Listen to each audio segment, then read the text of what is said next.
Até que ponto os juros básicos podem cair? Essa é uma dúvida do mercado financeiro, de toda a sociedade, e dúvida também do Banco Central. A ata da última reunião do Copom, do Comitê de Política Monetária, mostra que eles chegaram a discutir a possibilidade de um corte maior da Selic, mas acabaram optando pela redução de 1 ponto percentual, com a taxa caindo para 11,25% ao ano, não pelo comportamento da inflação, mas sim pelos riscos atrelados ao cenário internacional e também ao cenário doméstico. Em relação à inflação, as projeções estão tranquilas. O Banco Central trabalha com a previsão de inflação abaixo do centro da meta deste ano, abaixo dos 4,5%, mais ou menos nessa faixa, em 2018, em 2019, enfim, num horizonte maior. Ele fala em desinflação generalizada, que teve muita relação com a queda do preço de alimentos, que teve aí um papel decisivo no bom comportamento da inflação no começo de ano, e será um dado a ser monitorado com atenção, porque nós já tivemos, não foi a ata que colocou isso, mas nós já tivemos a divulgação de vários índices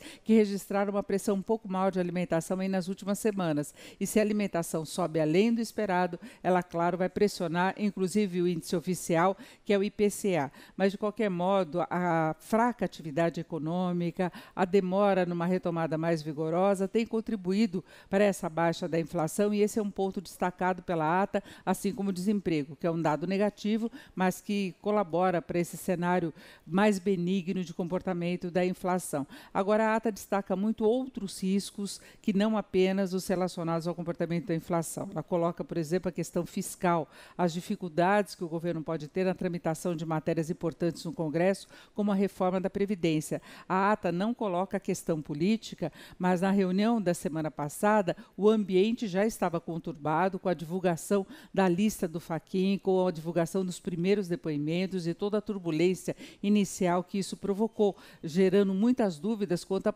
capacidade do governo levar adiante os projetos da área econômica, a reestruturação da economia que passa pelas reformas. Então, a ata coloca os riscos relacionados à tramitação da reforma. Coloca também riscos externos. Nós sabemos da preocupação com relação, por exemplo, à evolução dos juros nos Estados Unidos, que pode mexer com o fluxo de investimentos pelo mundo e ocasionar, em determinado momento, uma pressão maior sobre o câmbio, e o dólar também pode exercer uma pressão sobre a inflação. Tem a questão do juro estrutural, que depende de confiança, depende das perspectivas de retomada da atividade econômica, depende de ambiente internacional, não só do ambiente doméstico, mas, enfim, de acordo com o documento, com o retrato que tem agora da situação do país, estão dadas as condições para a continuidade desse ritmo de redução da taxa básica. Ela deve sofrer mais um corte de 1 ponto, pelo menos, na próxima reunião. É possível que na seguinte também. E vale lembrar que o mercado financeiro trabalha com a previsão de a taxa básica encerrar este ano em 8,5%, permanecer nesse patamar